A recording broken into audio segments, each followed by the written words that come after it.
Morning. We're back in the shop this morning and still working on some of that western red cedar. Well, some of it, a lot of it. So what I thought I'd show you is the planing process. But first, I just want to give you a view of what some of this stuff has come out like and how gorgeous it is. So let's take a look at this piece. I mean, that is 10 feet long, probably 10, 11 inches wide. And look at the patina in that cedar. It's just beautiful. The knots are nice and tight.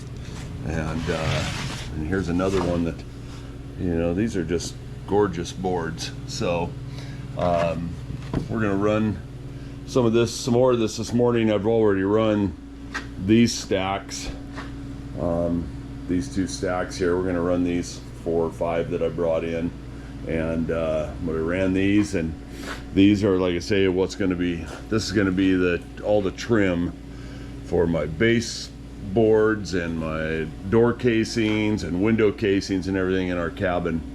So excited about that. We'll be ripping it down into 2.5 or 3 inch strips to use, and yeah, we'll see from there. So stick around and we'll start milling some of this.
Okay, so got a bunch more done. So we got another 5 of these boards done, and I mean, that's just nice stuff. So we'll be ripping this all basically in half for base molding and our window casings and that sort of thing. Just talk a little bit about the planer, since this is a woodworking channel as well. So I've got this old DeWalt 735 planer. Been a good planer overall. I had a little lunchbox style, I think it was a Ryobi, for years, and I had built this stand for it. It's got these fold down wings that you can, so then you can store it away. It's a lot more compact, and then you just lift it up, and it's got these adjustable legs, so you can get it gives you a much better surface for feeding and for pulling boards out. But it just has always struggled with infeed for some reason. The rollers just don't seem to have enough bite. I took them apart the other day. I took the whole thing apart and lubed all the bushings and cleaned the rollers with acetone. They're kind of a hard rubber, and it may have helped a little bit, but not a lot. So it's just always a struggle. You always have to kind of push the board along to feed it all the way through, and I think it's largely because of the resistance here.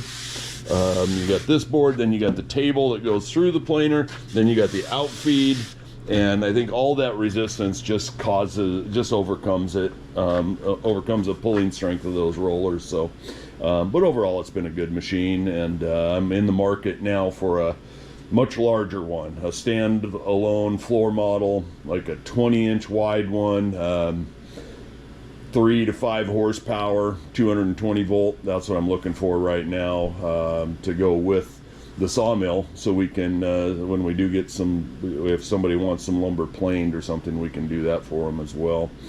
This one would just take too long. I'll only do this on my own, for my own stuff, and for most purposes this planer's been fine. So anyway, yeah, so that's it. So we got some more done. I think we almost have enough in these stacks to trim out the cabin, but I might have to do some more, and I still have hundreds and hundreds of lineal feet to run. So I'm gonna have a lot of surplus, and some stuff sit around. I got a mantle over here that I finished up. It's pretty rustic. Got a hole there where a through bolt used to go through it. It's got marks from climbing spikes in it and stuff, and but it's really cool looking. Got a big old crack here, but that's just character. It doesn't go all the way through or anything, obviously. And the back side that would go up against the wall, and so yeah, so kind of fun. So yeah, so that's it. That kind of shows the milling or the planing, and a little bit about our planer setup and everything. And I appreciate everybody tuning in. I hope you're liking that we're finally getting some woodworking and some milling videos on the YouTube channel. Now that the tractor is nearly completed, that playlist continues. I just uploaded a new video a couple days ago from it, but it's getting very close. I got to do all the wiring now, and then that thing will be ready to fire up, and that's good because we got some logs we need to move around with it. So once again, I appreciate everybody tuning in. If you're so inclined, please hit that subscribe button, hit the like buttons, ask me any questions, post any comments you want. I'm happy to answer them. I'm looking all the time for anybody asking questions. I'm happy to answer whatever I can, and if you've got comments for me and suggestions, I appreciate that too. So once again, that's all there is to it. Thank you very much. Tune in again next time.